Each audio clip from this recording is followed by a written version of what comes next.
I think the thing that scared me the most is I just lost my passion for life. Like it wasn't like this deep dark hole, but it was just like this kind of apathy of like, man, I'm just like trudging through. Like nothing's really exciting me anymore. Like I'm not feeling that like bubbly feeling that we get when we're so excited about something. And I knew like that woman was still there somewhere inside of me. And that's really what prompted me to action. I didn't want my kids to have memories of like, well, mom was just always tired, right? Or like mom, like I just didn't want that to be, mom was just like, we were always on her nerve. So I'm like, no, you're not actually, right? Like this is my thing. I'm going to own it and I'm going to do something about it. Welcome to the Fresh Start Family Show. I'm your host, Wendy Snyder, powerful parenting educator and family life coach. And together we are going on a journey to help you expand your heart, learn new tools, and strengthen your family so you can build the family legacy of your dreams. I'm a mama too turned child and family advocate who went from being extremely stressed out back when my strong-willed little girl was a toddler to now thriving as a parent and having the honor to support thousands of families each year who choose to go from frazzled and impatient to peaceful and empowered. Each week, we will dive in with experts, thought leaders, authors, and advocates with insights to help you thrive in your parenting walk, as well as in your marriage and even in your career and faith walk too. Together, sometimes alone, sometimes with my better half and co-host Terry, we'll explore the triumphs and trials we all face as parents and share practical tools to fill our hearts, minds, and souls with inspiration. Take a deep breath and get ready to be poured into with some fresh start inspiration. Let's do this. Hello, parents. I am so happy you are here. Welcome, welcome. I'm really happy to share this new episode with you today and introduce you to Michelle Grosser, who was just a delight to interview. Her and I connected really deeply as we got to know each other for both this episode and an episode that I recorded with her on her show. I think she's doing fantastic work over on her podcast, but it just felt like one of those people where it just instantly clicked and it felt like we had been old friends who had known each other for years. You know, those type of connections that I'm talking about where you just kind of think, man, where have you been all my life? That's kind of exactly how it felt with this one. So the cool thing about Michelle is she is truly a multi-talented powerhouse. She's an attorney, she's a pastor, and a nervous system expert, and a certified master life coach.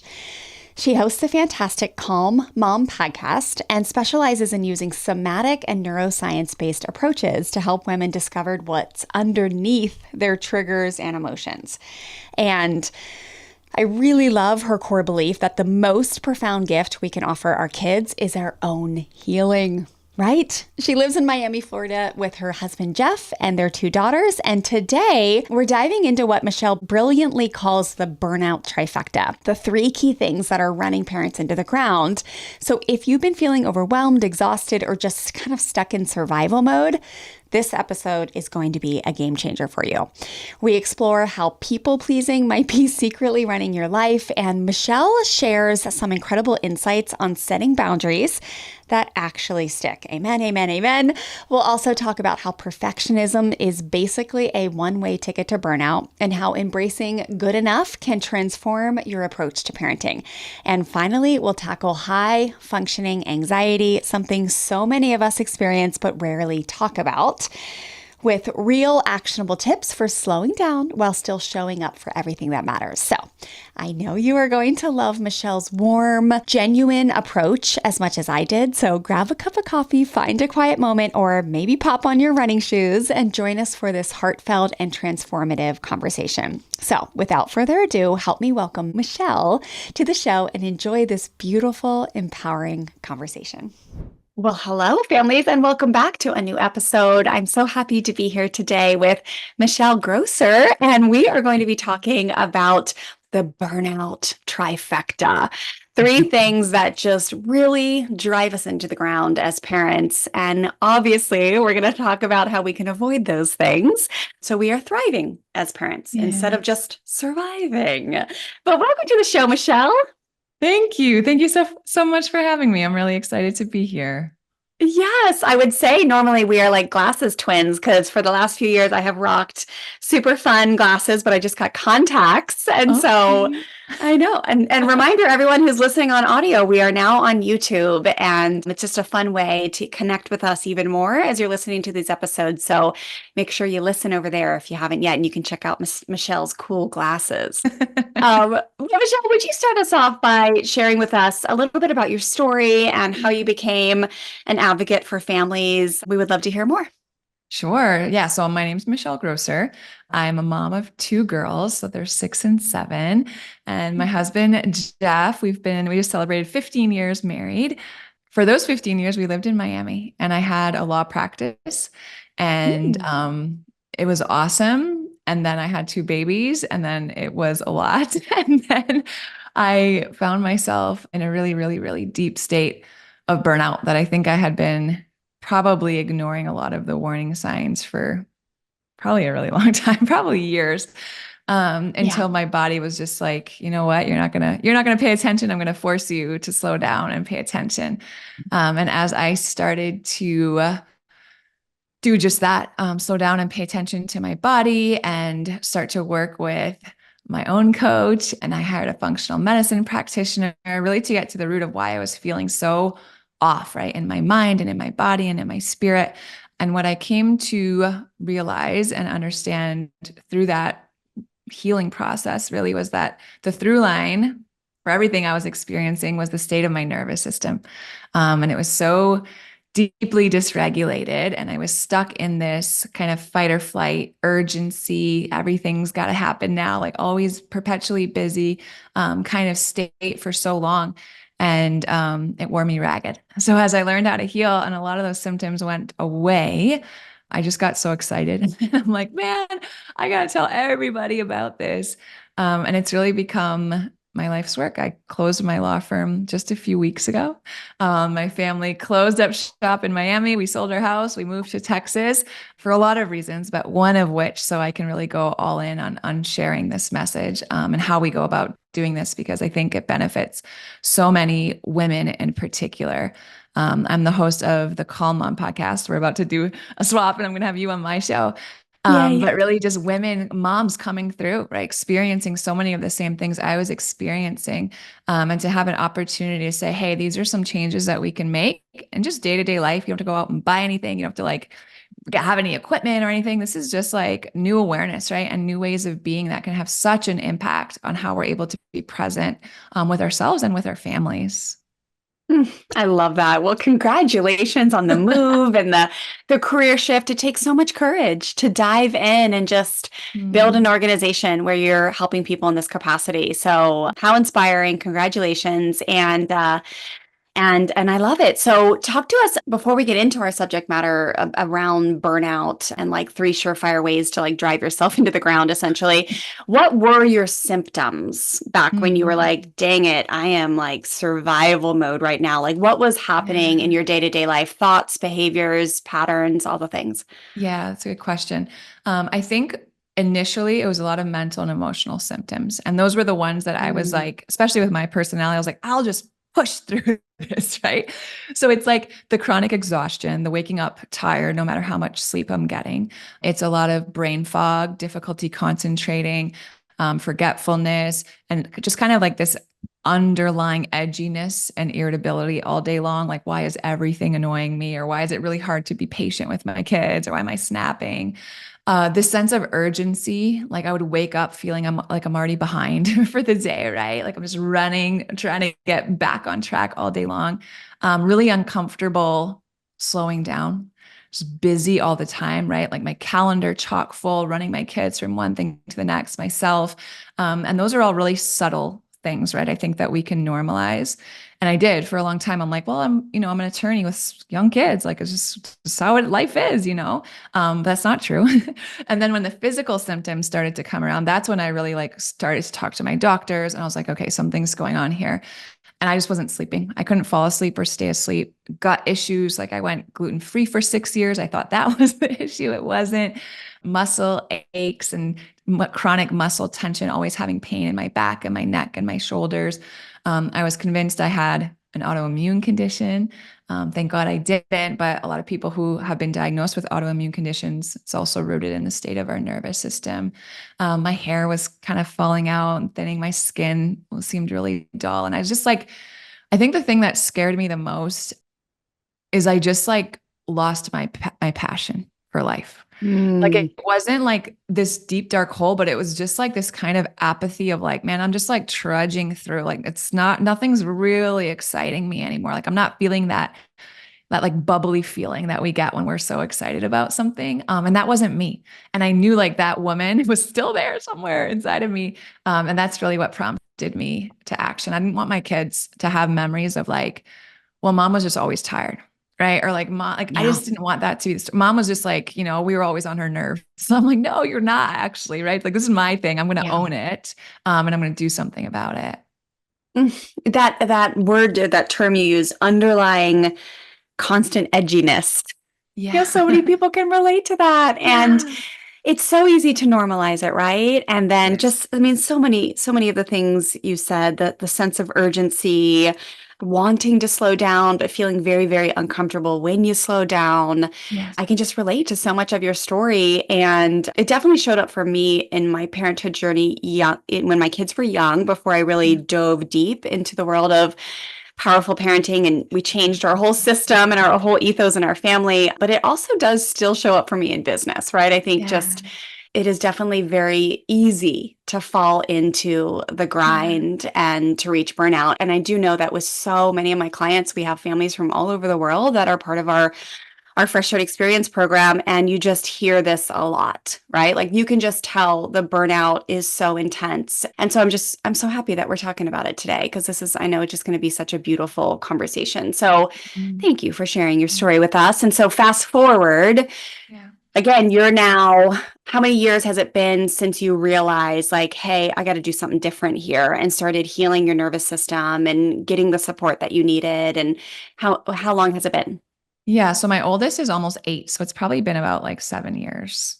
7 years. And tell Yeah. us how the day to day feels now, because let me Mm. guess, life did not slow down. You're in Texas now. Maybe it's different than Miami, but Mm. life still comes and goes, and it's a Yeah. lot, right? So, like, Yeah. how is it different for you now, where you feel like you are not in a state of burnout? Mhm. Let's just paint the picture of what that feels like. Yeah. That's it's a great question, and there's so many answers to it. I think Yeah. part of it is I really started to examine the ways in which I was just looking at life, like all the paradigms I was holding, right? What did it mean to me, Michelle, to be a strong woman? What was strong or what was weak, right? That was like a huge thing. What did it mean to be an emotional person? What did it mean to what did Mm. success mean to me, right? And when I started to just kind of break a lot of these things down, that opened up such space for healing, because I was the kind of woman who had just always been kind of like a high achiever. And I just really based a lot. I mean, I loved to work, right? I loved to get stuff done. I'm a type A, like I'm a lawyer. Yeah. It's like just like Yeah. you just don't stop. And in that, I think the things that for so long I thought made me really good at what I did, i.e., like I wasn't one of those emotional women, right? I certainly wasn't like dramatic. I don't cry or things like that. And I was like proud of that, right? But I was so disconnected from my body. I was so uncomfortable getting out of my head and actually feeling anything. I didn't even know, I didn't have vocabulary for that or know how that would work. And what I didn't realize is that those are the things that actually, once I was like able to embrace them, and embody them, like those are actually the things that make me strong, right? So it's like kind of flipping my whole idea. And then Yeah. I think everything else kind of flowed from that. Then I was able to take off the pressure of doing stuff all the time. And I was able to like get a lot better at my boundaries and say no to stuff. And so like nothing heals by pushing harder. Nothing. Right? You break a bone and no doctor's going to tell you, well, go, lift heavy weights at the gym. It's like you've got to slow down. And that's true for burnout. And it's true for a lot of other things that we're facing. So I think changing my pace, changing my relationship with work, changing my relationship with my cell phone and my screens in general, you know, exercising the muscle. I think, for me and maybe a lot of you listening, like doing nothing, resting, relaxing, stillness, meditation, prayer, journaling, those things were painful at first. because like I can clean my house from top to bottom and like that I'm in good shape. But you ask me to just like, can you sit and pray for 20 minutes? Like I would have told you like I don't have the attention span for that, right? Like Yeah. I don't have time for that. So really just like changing what actually is important to me and what actually is productive and what actually counts as rest, right? And not just like checking out and zoning out and numbing out. So it was a lot of things, but I think starting just with an evaluation of like, how am I looking at this? Is this even mine, right? Or am I doing this because everyone else expects me to, or society has just kind of like placed this expectation on me? And then kind of untangling everything and starting back at square one with so much more intention. I love that. So it sounds like you're able to actually rest easier now and like Yeah. actually be able to sit still, possibly. I mean, I'm still a work in progress on that. I am Yeah. so much more comfortable praying if I'm surfing or Yeah. hiking than I am if I'm sitting. And it sounds like you've been able to change your pace and just become more comfortable with the slower, maybe not a million things in a day. And then the Yeah. boundaries. I hear that you saying the boundaries are perhaps a little easier to stick to now. And I can so Yeah. relate on that one. I did a lot of nervous system healing work over the last year, and it's interesting because I got into it from a financial angle. So my mentor is just specializes in financial healing around the nervous system, and of course we know that the way you show up in one way in the world is the way you show up in all ways. So the nervous Yeah. system carries throughout, but it was just so cool to see how once I tapped into nervous system regulation, and it is always a work in progress, and you have those hits where you're like, "Ooh, huge gain," and then you kind of go backwards a Mhm. little bit, right? And then Mhm. that's how it works sometimes with titration. I just remember like clearly setting, I was in her program for about a month and was doing the work and all the things. And then about a month in, I was able to set this like very clear boundary on Instagram because Instagram's a very interesting place where people just believe they can tell you whatever they want. And it just felt so easy and authentic and Oh, kind and compassionate to say, mhm. I have no interest in engaging in this conversation and I wish you well. And it was about, of course, how hitting kids is actually biblical and what we're called to do. And I was like, I wish you so, like, I wish you well. And I have no interest. And it just felt so clean. And normally it would have been like a triggered moment where my heart Yeah. beat fast. And right now I have a post where Yeah. that's like happening. And I'm kind of like, oh, Yeah. interesting. I'm not quite there yet, totally. Yeah. But I just remember that moment being like, oh, I'm growing in my Yes. boundary setting capacity. It feels Yes. safer to say Yeah. no. I Yeah. will not engage in this. Yeah. And so I love to hear that's really helped you too. And then I imagine the emotional piece has been interesting too. Like, do you feel more confident Yeah. now in the ability to like actually feel and know what you're feeling and process the feelings without feeling like your drama? Yeah, for sure. And I think what I didn't realize with emotions is, whether I deny or suppress or repress them, they're there, right? And Yeah. our emotions take up so much space.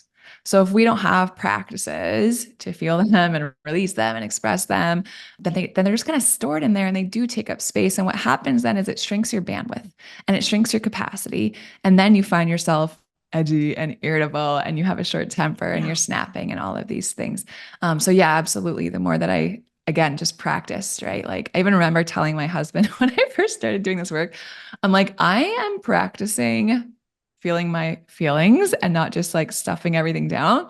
So if I just start like crying, if we're watching a movie or if I'm upset about something, can Yes. you just like tell me that that's okay? And he's so sweet. He's like, yeah, of course. But Yeah. that's how like awkward and uncomfortable it was for me. I had to like set the stage for it.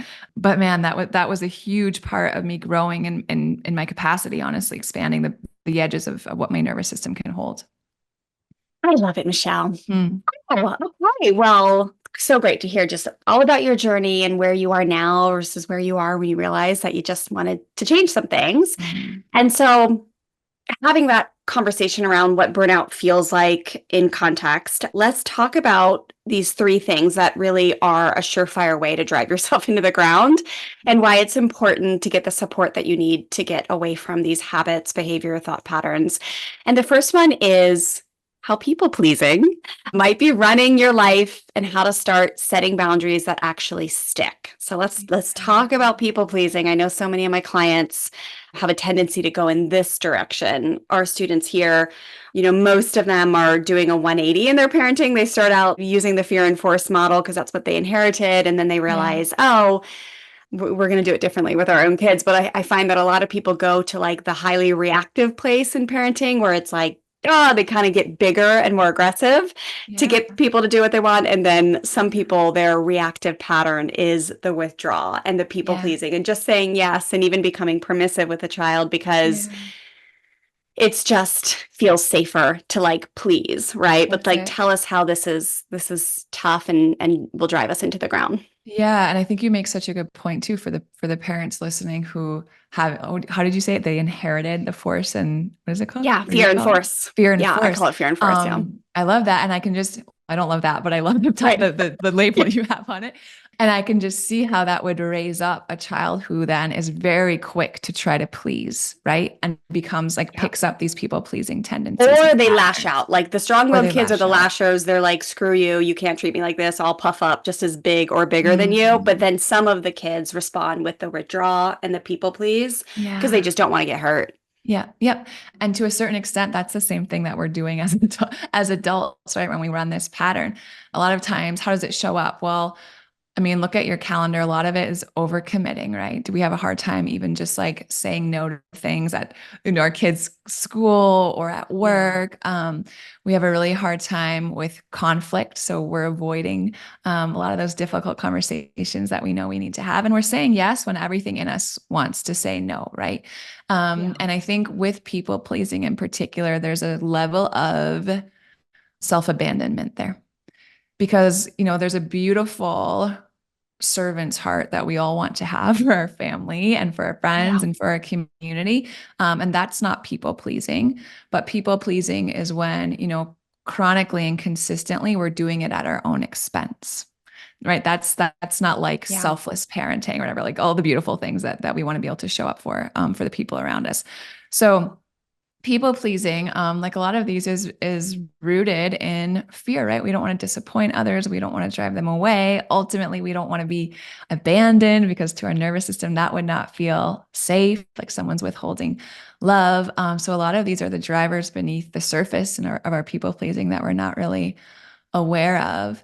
And I think with people pleasing, I mean, it's easy to see how that drives us to burnout, right? We're in this chronically activated state of making sure that everyone's happy or good or their needs are met. And that can drive us to exhaustion. And then it can also, I think, bring up this kind of hypervigilance too, where we're always like checking on everyone and making sure that our kids are always, happy or in a good mood, or our partner, whomever it is. And I think, the big work there is probably tied to boundaries, right? Learning and practicing how to say no, starting with small things that feel safe, even though they're really uncomfortable. And just Yeah. reminding ourselves like this can be uncomfortable and safe at the same time. And kind of like you were sharing, it'll get easier and easier, or maybe more comfortable to say no to things that we know we need to protect our values and our time and our energy and our bandwidth and our attention and all of the things that we say we value and we really need to show up. Okay, let's talk real parenting for a moment. If your home sometimes feels more like a war zone than a peaceful sanctuary, and your strong willed child feels like they're constantly pushing back, I want you to hear this loud and clear. You are not a bad parent. You're not broken, and your child is not out to ruin your life. I know. It sure seems like that sometimes, doesn't it? You're exhausted because you're actually trying so hard, but you're using hand-me-down parenting tools that weren't effective back then to get long-term results and aren't effective now. Plus, the fear and force tactics that most of us inherited were never going to work for the beautiful, bold, determined child you've been gifted. That's That's why I created Thriving with Strong-Willed Kids, a completely free quick start learning bundle that's changing the game for families everywhere. Inside this bundle, I'm going to teach you how to calm power struggles without punishment or threats or yelling. I'm going to help you communicate in ways your child actually responds to, no matter how strong-willed they are, and finally feel empowered and responsive as a parent instead of reactive. Inside the free learning guide and interactive 1-hour workshop, I'll help you flip the script to stop seeing your child as too much and start seeing them as exactly who they're meant to be. Remember, you're not failing. You just haven't been given the right roadmap yet. So you can grab your free bundle and choose your workshop time at freshstartfamilyonline.com/power. Let's rewrite your parenting story together. Yeah. And I think people pleasing is so interesting because I look at it from all different angles, right? It's like in parenting, it shows up in so many different ways. Yeah. Sometimes people will become permissive. Sometimes there'll be things that in-laws will say, or, even like I have a lot of people within their church community, someone will say something against like the way that they're choosing to compassionately discipline or something. And they just have a lot of trouble speaking up, right? Or it feels easier just to laugh at it. Or I think also, it shows up in a lot of ways in parenting. And then they end up feeling really triggered, especially if they're around anybody that they fear might disapprove or be in disagreements. And then they end up snapping on their kids in the grocery store or in the church parking lot or whatever it may be. And then I see it show up so much like in building a business and just being a human, even outside of parenting, and just having big world things of discussion and civil discourse with people. It just can be so scary, right?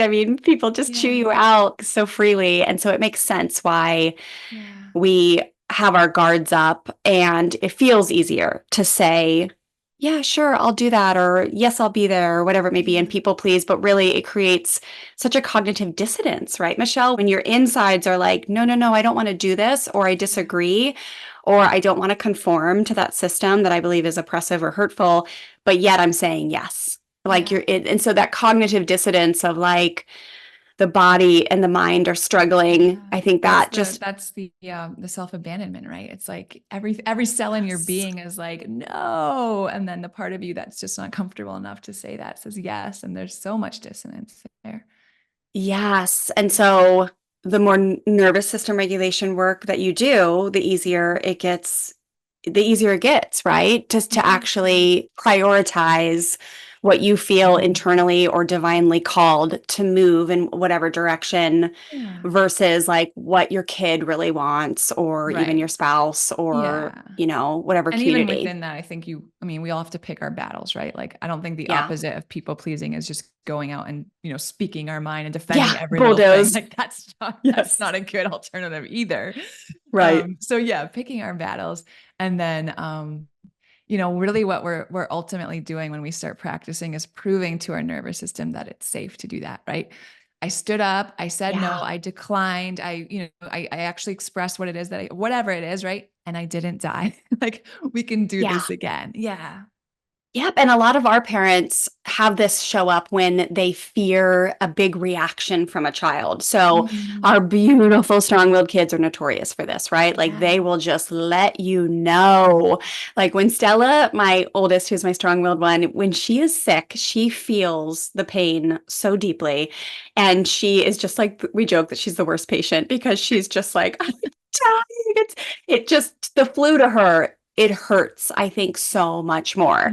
And so we always say that a lot of strong-willed kids, they just feel on an exponential level, right? And so when they are upset about a boundary, they will be really loud about it, right? And that can feel so dangerous. But I think once people give their nervous system the data enough times that it's okay for a kid to be upset, and you can still be kind and firm and follow through with compassion as you set a boundary, and bedtime's still at 9, or we still got to go to school today, or we still got to eat at least something for dinner, whatever it may be.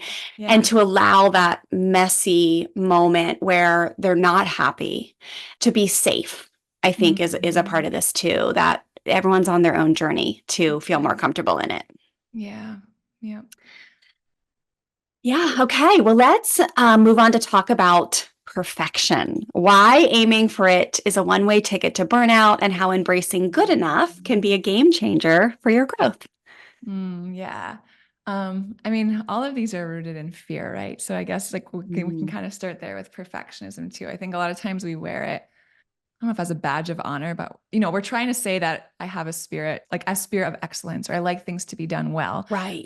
which is awesome, right? Like we all want to serve with a spirit of excellence, and that's very different than perfectionism, right? Because one feels like we're actually rising and we're doing well and we're putting forth a best effort, but we're also in the same vein okay if it fails and if it's messy, and we understand and see all of the growth available in that. But perfectionism is very different. Perfectionism is very constricting, right? Perfectionism is anxiety inducing, where everything feels like it has to be just so, or else, right, something bad is going to happen. We're going to be, again, either someone's going to disapprove or comment, or it's going to mean something about our intellect or the quality of the service we're providing, or whatever Yeah. it is. There's so many stories we tie into it, and ultimately, when we're trying to have things be perfect, it's an attempt at control. And as human beings, we all have, fundamental basic needs for, I think, two things ultimately, and then so many other things. But at its core, we all have needs for safety. We all have a need to be loved and approved of, and part of a social group. And when either of those two are threatened, what I see is that we always just, and it's automatic and subconscious, we resort to control. And that's really what's going Yeah. on in perfectionism, right? Like something feels like it could go really wrong, or we're going to lose approval of someone or something, that's going to have a huge impact if things aren't perfect. But perfectionism is such an illusion and a mirage, and it's just that moving horizon. Like every step closer you take, it just seems to take a step further back, and Yeah. it's this ideal that you never reach.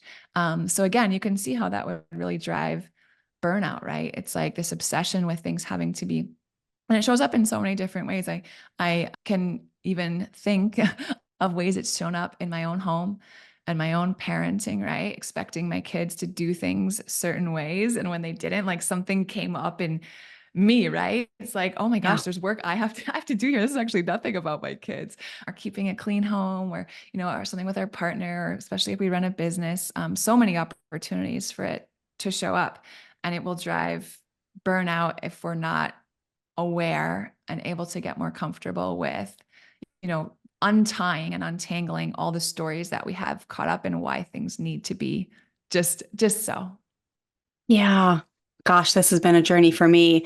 I found the work that I teach 14 years ago, and it wasn't till probably like 5 or 6 that I realized how much shame had was like a driving factor in like the parts of my Mm, life that felt like they were just like more suffering than thriving, or yeah. striving more Yeah. than thriving, right? Like that's a clarity that I've been able to see really clearly of like how I move real in like easily into like more of like a manic striving, like got to get this right, gotta, and if I Mhm. don't, then the nervous system obviously feels very unsafe, but I'm feeling Yeah. much better after years of working on it.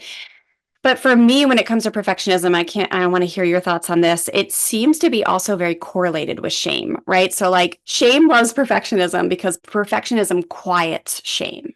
So, Yeah. as long as you are doing everything right, like, and you feel like the house is perfectly clean, the kids are perfectly behaved, I feel really good about myself, right? And Yeah. if it's not, then all of a sudden I start to doubt who I am. And you mentioned, what Mhm. does it mean about you Yeah. that the dishes have been in the sink all week, or that your kid talks back in the church Right. nursery? Like, what does that mean about you? And it just so easily spirals into this thought pattern of like, what is wrong with you? Yeah. And I do, when I look at the way many people were raised, it makes sense to me because mistakes were always seen Yeah. as dangerous and mistakes were seen as bad. Or And there character was flaws, right? It was like a character character thing. flaws and Yeah. also a problem. Whereas Yeah. now it's like we realize, and what I teach and so many others teach is like mistakes are just opportunities to learn. Most Yeah. mistakes are not a 4 alarm fire. Right. Most like imperfections are not a 4 alarm fire. If you see that the dishes have been in the sink all week and then you want to create change where you have a different rhythm and pattern, you can do that next week, but Yeah. it doesn't mean there's Yeah. danger and you're going to be judged or criticized. But Yeah. many of us grew up in environments where That's there right. was a lot of criticism, a lot of danger, physical, emotional. And so it just makes so much sense. And we get to change the narrative Yes. for our family legacies where Yeah. perfection is not the goal and creating safety around that, like I think you had said, good enough. It's pretty Yeah. good. We Yeah. did pretty good today. It was good enough. We made it. We had a The good kids didn't time. kill each other. Yeah. And I think so much, like I couldn't agree more about the shame. I think yes, absolutely. All the stories we don't even realize that we have tied up, right? And the things that we do. And I think a big part of that also when you talk about even just the cycles of it and parenting and raising our own kids is I think there's often such a tie also between like achievement with our Yep. children, right? And that can really drive, even with ourselves, drive this sense of perfection. And that's something that I've tried to also heal with my children and bring a new awareness to. It's like I just stopped asking about their grades, how they did on their tests, how they like those were things that, a few years Yeah. ago, like that was like getting in the car on Friday. I was like, how'd your spelling test go? And I'm like, no, I'm cutting all of that out because that's training them that mom's expecting. And she really cares that we get a certain grade or whatever it is. And then there's something that means about me, right? Or maybe how much she loves me or approves of me or whatever it is. Yeah. And we all have a part of that, I think, within us too. It's like, well, if I do really well on this, someone's going to be really proud of me and this is going to be really good. And if I don't, then maybe the opposite is also true. Yeah, I just had a private session yesterday. I've had this month's been crazy. I have a high level certification program, and we had all of them. Obviously, it's the point of the program where it's time to do private sessions. So I had 16 private sessions in the last 2 weeks. But Wow. just yesterday was around the perfectionism, just that vibe and that goal for high achievement and Yeah. how you just don't realize how much it affects little souls, right? So like to Yeah. have a different environment of just like enjoy the journey, enjoy the Yeah. learning, Yes. like do what feels good, find pleasure in learning new things and helping and like make learning fun essentially Yeah. is just really I can tell helps people thrive instead of like hey, we're focused on the outcome. Right. And Yeah. the documentary Race to Nowhere really helped me. I don't know if you ever saw that, but I mean, it's pretty old now. I think there's two of them, but it just helped us so much to realize that we wanted to focus with our kids more on the journey over the end Yes. goal. Yeah. And it's been such a cool experiment, Michelle, because Yeah. here we are. We started when Stella was in preschool. So she was 3, and now she's like almost 17. And our little guy was born into this work. So he's almost 14. And we've never, ever checked their grades, anything. Like we barely I even love that. ask. Like we Yep. get their report cards because they get a discount at the local surf shop and we like to get them the discount.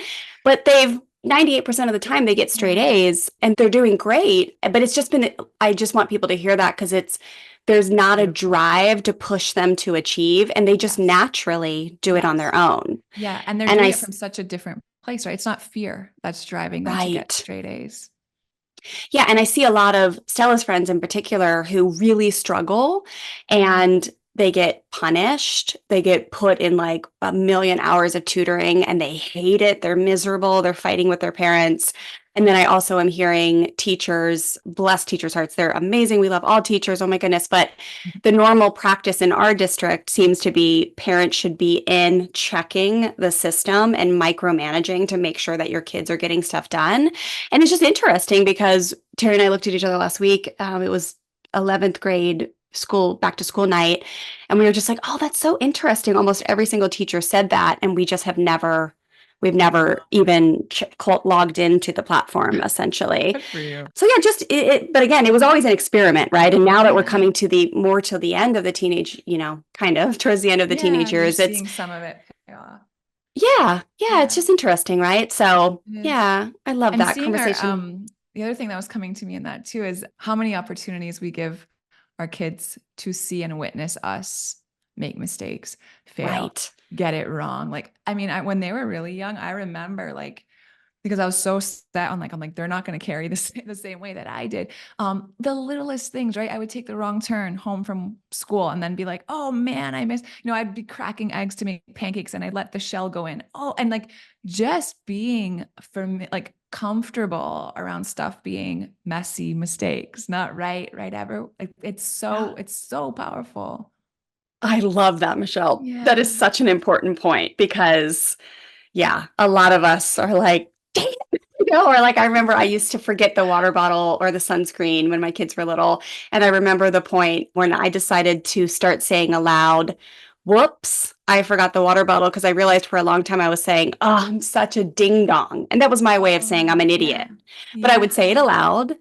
And it Mm, was like, these kids are like 3 and 6. They don't care that you're going to be like 10 minutes later to the zoo because you have to go home. Like, this is such a, it's just a mistake. You just forgot the uh, sunscreen, and all you yeah. need to do is just circle back and, but, Pick it up. but normalize it, right? Like, so that's like a little example of a great practice. I'm Yeah, glad you true. mentioned that. Mm, Okay, so our third point we want to avoid to not run ourselves into the ground is this idea of high functioning anxiety, thinking it's yeah. normal when like the truth about it is that it's not normal, right? Necessarily, it's Mm, common, but it's not normal. And there's actionable tips that we can do to slow down while yeah. still showing up for everything that matters. Yeah. Yeah. I think I mean, all of them probably, but of the three, this is probably the one that is the most common to the point where we have normalized it or we think it's normal. And it's just kind of that low grade. Like it's probably not something that's diagnosable, but it is. It's that like constant urgency. It's that feeling like we're always running behind. It's that like really losing our patience when our kids are slow to put on their shoes because it's always like we've got to get going, we've got to like, and then we find a lot of us, especially that work outside of the home, it's like we're okay all day long. And it's like, Right. why am I fine all day long? And then like I get home and it's 5:30 and it's dinner time and like everything just kind of feels like it bubbles up, right? And then I can't stand anyone or anything. And all of a sudden I'm so tired and I'm just edgy and irritable. And for a lot of us, that's how low grade anxiety hits. It's just kind of this like simmering under the surface until we're able to just have a release where the lid kind of blows off. And, I think because we don't necessarily get a diagnosis for it or take medication for it or whatever it is, it's one of those things we just try to push through, right? Oh, next season's going to Yeah. be slower. It's going to like, this season's going to pass, or once this ends, I'll have more time. But we know that never happens, right? Unless we are really intentional about making it happen. So it can be easy to just kind of get swept up. And then I think, especially in like motherhood culture, there's a glorification of like the hot mess express or whatever it is, where it's just like, well, I'm just this like mom who's always just running around with my hands full everywhere. And it's like sometimes yes, absolutely, but most of the time that's not a sustainable way of being.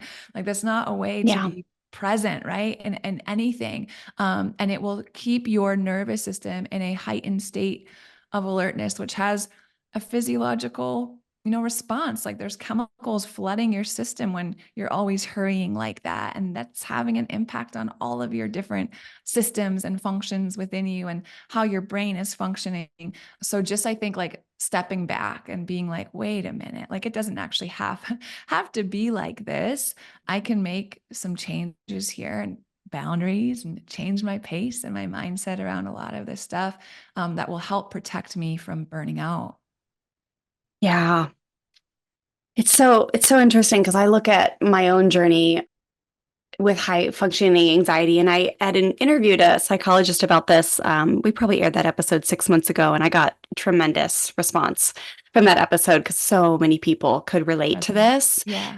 And even for myself, it's like I know that I am on a journey to like Yeah. not live like that. I mean, as an Right. entrepreneur and Yeah. managing a team of four and the Right. podcast and the community and parenting and all the things, like I can see how my body, my nervous system, or so. And I also look at the way I grew up, and see that I'm pretty sure my mom was like rolling with high functioning anxiety probably her whole life, and my Yeah. dad just kind of labeled it as, oh, she's she's a So nervous high wreck. strung or yeah, She's a little exactly. high strung. She's a nervous Yep. wreck. And I'm like, oh, mom, like you got Mm, some of that in you, right? And I inherited that very clearly.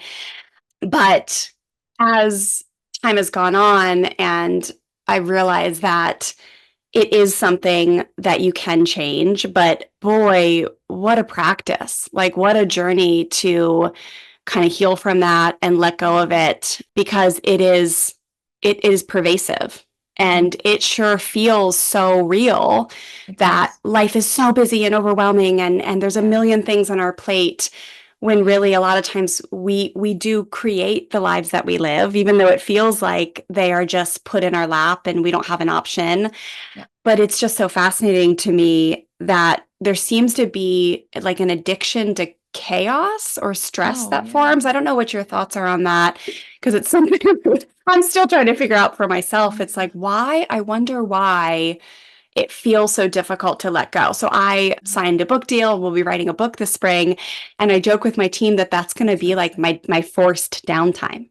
Mm. And most people, if they thought about writing a book, they're like, oh my gosh, I'm like, it's going to force me to let the Yeah. team run everything. I'll show Yeah. up to do my coaching every week, but Yeah. I need to sit at the ocean and write for 3 hours a day. And Beautiful. it's kind of like it's my way of forcing myself is signing this book deal. And I'm excited to That's write so the book. exciting. Yeah. Like, Congrats. how do you feel about that, Michelle? It seems like there's an addiction to the stress and the chaos, and the dopamine hit Yeah. comes in when you're moving fast and things feel a little crazy. And I know you Yeah. mentioned it before of like this uncomfortableness of things being slow.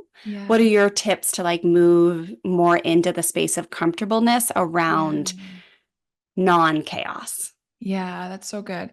So I think a few things just to wrap our head around, and then I can offer some practical handles that people can walk away with. But I think one, yes, our nervous system will always prefer the familiar, even if that's not necessarily what's serving us best, right? Like we can know that this pace is not sustainable and that there's a cost to it. And at the same time, it can feel almost impossible for us to do things differently because we've just done it that way for so long, right? Those patterns in our brain are wired so hard. So there's a ton of just awareness there, right? And just like catching it when that urgency comes up or when we notice we've been in a stretch where it's like, oh man, it's been like the last 3 days, I just haven't stopped, right? And just getting better at like catching that sooner when it comes up in us. Mm. And then I think also when it comes to high functioning anxiety and just our pace is that we get a dopamine hit from, well, one, we get a dopamine hit from like getting stuff done, right? Every time we can like check something off our list or have that like sense of accomplishment, that gives us, I mean, ultimately it's a cheap hit of dopamine and it's not sustainable. So I think there's an addiction or reliance on that can happen in our brains. And then when it comes to like, what do we do about that, right? I think there are a couple things I would start incorporating daily to help kind of combat that. I think awareness is first. We can't intervene in Yeah. a world we can't see. So just notice when that like urge is coming up in you to stay busy or do all of the things. And I think if you can incorporate a daily stillness practice, that's a huge one. And that for a few reasons. One, especially as moms, we are so overstimulated, right? Like all the noises, all the sounds, all the screens, all the information.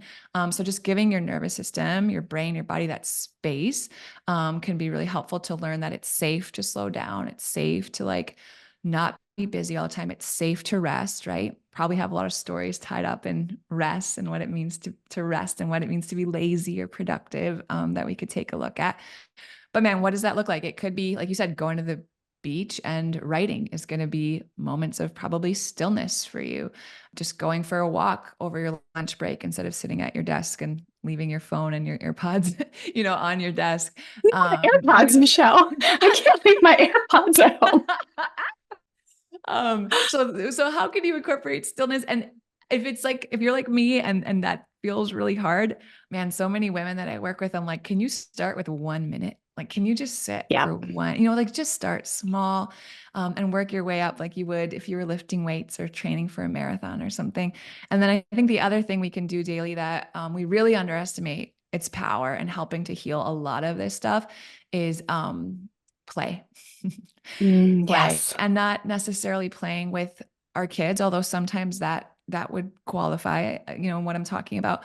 But I'm talking about like, how can we engage without this whole big production or this thing we need to like prepare for, or have a bunch of stuff for, or a bunch of time for. But like, man, if you loved, like, I'm 38 years old. I before we moved out of Miami, started just going out into the driveway and shooting free throws. Oh, nice. It brought me back to like eighth grade, and there was just something like 15 minutes out there, and I went back inside. I'm like, okay, I'm ready to go. Like, let's go. Let's make dinner. Let's do these things. I hadn't done Love that in, that. 20 years. And maybe for you, it's like, I don't know, skateboarding or crocheting or baking or an instrument that you've had in the garage forever. Like, but man, we cannot, become moms and then lose our connection to ourselves and all of these things that light us up and make us feel alive and give us energy and ultimately regulate our nervous system and make our bodies trust, that all of these things we're trying to convince it are safe are actually safe. So I think those are two great practices and places to start for any of these, right? People pleasing, perfectionism, and high functioning anxiety, noticing when it shows up, starting in a small, tiny little safe way to break the old pattern, right? And show up in the new way of being. And then, man, starting to incorporate some movement and some stillness and some play every day. Just watch. Yeah, watch what happens. That is such great, easy, not easy. Well, I won't say easy. Simple, maybe. Yeah. Actionable, simple steps. I love that. One of my favorite ways to play is with my little guy. We surf together. And it's Mhm. just so fun. It's Fun. so fun. And boy, is it a lot to get there because you got to log off work. You got to get the car, the dogs, and who's picking them up if I have to, blah, blah, blah. But just surfing together has been such a I joyful love way that. of playing because I was never one that was great with like playing Legos or anything with the kids. But Same. if you got me to the tide pools to creature hunt, and if we were going to look for an octopus or starfish, I was so into it. Wow. And it was one of my favorite ways to play with them. And then surfing has always been, and it makes me really happy that I just booked to go to Disneyland with my 16-year-old in like 2 weeks. We're skipping school and work and we're going to Disneyland. And she's been like I love actively it. pursuing a D1 beach volleyball scholarship. And it is so Okay. intense. Wow. Oh my gosh. And I'm like, let's get out of town. Let's just go play. So Yeah. I love that you said that. Now I realize that that is a way that we can both nurture Yes. our nervous systems in a I season love that that. is high performance driven. So we're going to really look forward to that. So, Mm. Michelle, what a joy you are to talk with. Thank you for being here. Will you let listeners know where they can come find you and find out more about your work and your programs? Yeah, thank you so much for having me. You make it so easy. You guys can find me on my podcast. It's called The Calm Mom, and we do a lot of nervous system work around anxiety and overwhelm and burnout for mamas. And my website is just my name, michellegrosser.com, and you can find me on Instagram at It's Michelle Grosser. Amazing. All right. Well, thanks for being here, listeners and viewers. Remember, we are on YouTube now. If you are listening just via audio, make sure you go check us out over on YouTube. And we're just so thankful that you were here with us today. Thank you again, Michelle, and we'll see you next time. Hooray! You made it to the end of a Fresh Start Family Show episode. Thank you so much for being here. If you have a quick second, make sure you hit subscribe to our show so you can be updated when our new episodes drop. I will see you back soon for the next episode. If you are tired of the yelling, the guilt, and the feeling like you're failing as a parent, especially with your strong-willed child, please hear me. There's nothing wrong with you, and there's nothing wrong with your kiddo. Strong-willed kids aren't broken or problem kids who need their wills broken. They're brave, they're spirited, they're here to teach us something powerful. I know myself because I've been raising one for 17 years and she has completely, positively transformed my life. Thanks to this work that has empowered me to see her in an accurate, truthful lens. I'd love to show you how to thrive with your strong-willed kid too, starting now. You can grab my free Quick Start Learning Bundle and choose a time for the interactive workshop at freshstartfamilyonline.com/power. You are not alone, and you don't have to figure this out on your own anymore. I'll see you inside your free learning guide and at class very soon.